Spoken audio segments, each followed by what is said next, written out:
Tech giant Foxconn has been racked by days of protests at its vast plant in Zhengzhou, China. Workers demonstrated over pay, poor conditions and strict lockdowns.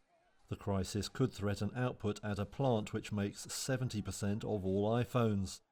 Reuters tracked down one former worker to find out what lay behind the unrest.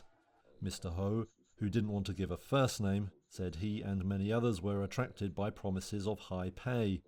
Foxconn was offering attractive terms as it grappled with strong year-end demand and China's health crisis curbs. But Ho says trouble began when new hires were required to do 10 days in quarantine and pay terms were abruptly changed.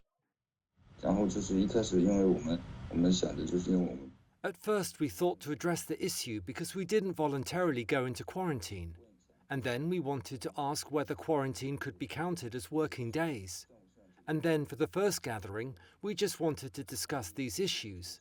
And then we didn't know there might be some people trying to make trouble. So as the situation developed, we assembled and then went down from the dormitory to the gathering. And after, it became what it was.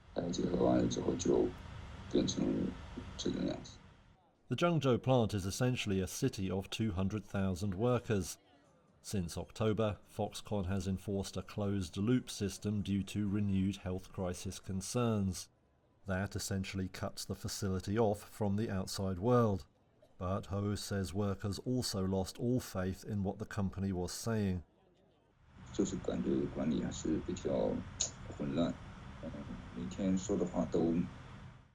I left because management was still fairly chaotic, and nothing they said ever counted for anything. So things could change suddenly. We spoke out at night to fight for our rights, but the response could alter by the next morning.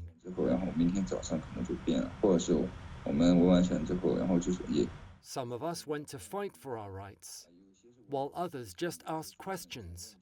After managers answered our questions, we returned to our dormitories, only to find out that the announcement that appeared on apps was different to what they had told us. Other workers that Reuters spoke to aired similar grievances. Foxconn declined to comment, referring only to past statements. The company has apologized for what it says was a pay-related technical error. If the problems persist through December, analysts say it could cost output of around 10 million iPhones.